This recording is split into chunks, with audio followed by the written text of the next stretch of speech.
What's up, y'all? Welcome to another episode of Punch Press Media. I'm here with X, or as I use, I don't know, it's your full name. Want to XO say? Esquivel, I'm an upcoming fighter from Phoenix, Arizona. I train right here at the Caballeros boxing gym. Yeah, man. And let people know what weight do you fight at, and what's your preferred fighting style? I fight at 126, and in the ring, I like to show aggressiveness. I like to go forward. I also like to counterpunch a lot. I like to move around and play with my opponent. I like to entertain people. It's definitely a good mix of a counter punching, you would say. Yeah, I Yeah. would say a Awesome. counterpuncher. Awesome, man. And so tell me about your pro upbringing, man. How was your start to even having a career in boxing? Well, I've been training ever since I was 12, and I mean, it just happened out of nowhere. We were driving by a boxing gym, and my dad signed me up, and me and my brother were in there. But he didn't really like it, and I stayed there, and I mean, ever since then, I started building up my amateur career, and then it went to pro. And yeah, I love it. I love the sport of boxing, and it's very fun to me. How many amateur fights did you have? I had around 150 amateur fights. Yeah. Yeah, it's a lot in Mexico here, a lot in Cali. So what's the difference? Let people know what's the difference between amateur and pro. For you and your what felt different, from jumping to that step. I mean, it was a really big like going from amateur to pro. It was very different because I mean, there's no headgear. It's way much smaller gloves.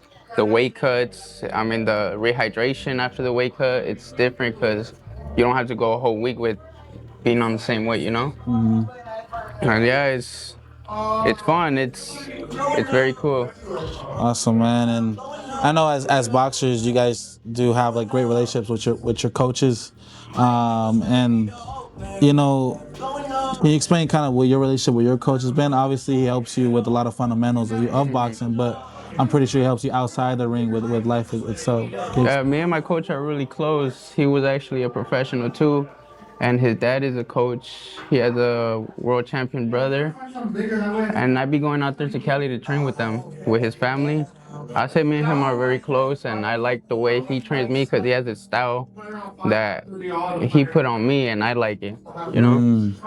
I say we're family. Everyone here is family, even his wife and his kid. We're all here together to go up together. Awesome, man. And I'm pretty sure it felt great. You said you're fighting your first fight on the zone. And him being there. People that supported you and seeing you, fight on a big stage and in your hometown. Yeah, Medellin Diamond Arena. And how was that fight, man? That fight was pretty. I was there. I saw it. I know you got a spectacular knockout as well.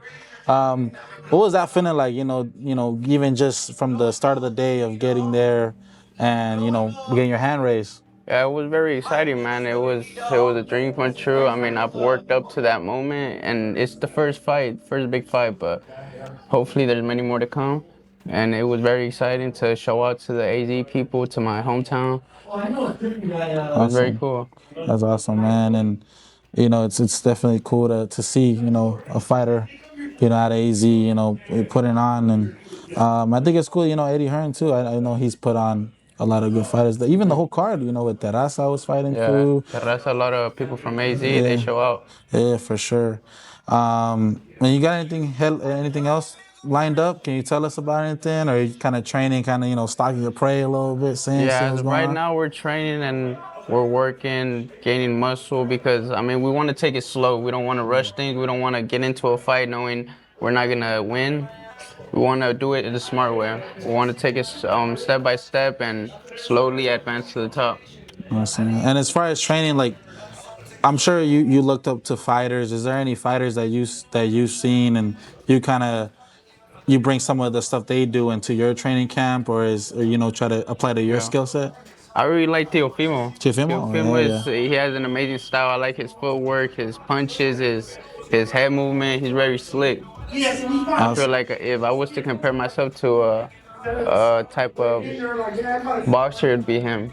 Awesome. Who do you got? I know Teofimo's fighting against Rolly.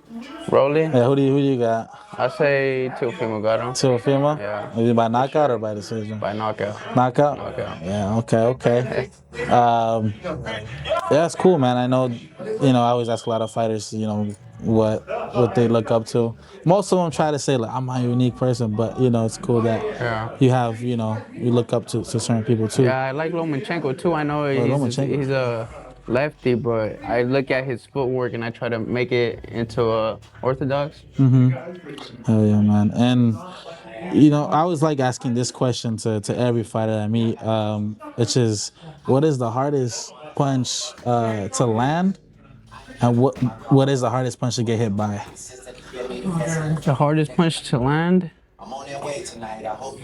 Shit. Like just cleanly, like it's just perfect. I would say a right hand. Right hand? A right hand, like right to the chin. And the hardest punch to take, I say would be probably a solid jab right to the head. Yeah. Yeah, because I mean, if you just walk in, it'd probably stumble you a little bit. A little flash kind of cage Yeah. with the flash knockdown. We've seen it multiple times too. And Yeah. also like to ask fighters, when, like, say your fight does get tough in either early rounds or later rounds, is there something that comes up like to mind for you to get you over the victory? Like something you think of like to push you to victory? Well, I've always been a warrior. I never gave up. I've always liked to think about pushing myself and never stopping, you know? When I get in the ring, I don't feel anger. I don't feel hate towards my fighter. I like to go in there and have fun and box him, and I feel like that way I could last way more in the ring because it's not taking over me, my madness, you know? Okay. You don't want to let it get to your head, kind Yeah. of in the way. Let's kind of speak a little bit more about, like, not necessarily hating your opponent, but like, has there been an opponent you've had where you're just like they talk a lot of smack I to have. you, and it's just kind of like you, like reaction wise, you do say something back, or you're more calm and collected? Yeah, I have, and this opponent actually, he was the one that made me talk in the ring and like have fun in there. Oh, I do be talking in the ring sometimes, but I mean, at the end of the day, it's no bad blood. It's just work. But yeah, he would talk to me, and I would let myself. I would just get mad though, and my coach would tell me, "Don't get mad. Just talk back to him and have fun in there." And that's what I did, and ever since, I mean, it works. awesome, man. That's cool, bro. And clearly, you've kind of. I mean, even your last fight, we weren't really talking that much smack, right? It was a little bit more Yeah, just more yeah, calm, collected. But sometimes I feel like there is a need for that. But sometimes you could just show your that you're the top dog just by your skills, yeah, And yeah. That's right. clearly you got the skills. Do you bring a lot of your heritage, your culture into your fighting style too? Like, meaning, like, do you use that as fuel? Like, as like, I want to be one of the great Mexican fighters too. I do. I have my dad is from Michoacan and his family out there. He has a lot of family out there. They support me. They send me outfits, even a sombrero to wear for the fights. Oh yeah. And yeah, man, I want to have an outfit for them, shout them out, the raza from Michoacan, and yeah, I mean they motivate me to do something for the little ranchito they have out there. Awesome, man. Do you have any words for like young fighters who trying to pursue a career in boxing? For all the young fighters, I mean, chase your dreams, man, and always work hard for what you want. Never give up. I know it's not easy, but I mean, you got to push it. You got to keep going, and I mean, never back down. Always stay eating healthy, stay eating good. So I mean, you never expect a big fight coming. So if you're always on weight, you're always training, you'll always be prepared to take that. You know. Thank y'all so much for tuning in to another episode of Punch Press Media. It was awesome talking to you, man. Thank you for taking the time with me. Yeah. Thank you, guys. You're a great fighter as is already, and I know you will get better and better as you progress, in your career. Is there just any last words you want to let the people know about you? I mean, stay tuned, man. There's a lot to come. We're 6-0 right now. We're building our career to be better and hopefully become a world champion. Sooner or later, you're gonna see me and him right here when I'm a world champion already. Hell yeah, gonna be the belt right here, Yes, right? sir. There we go, man. All right, thank y'all so much for tuning in to Punch Press. Peace.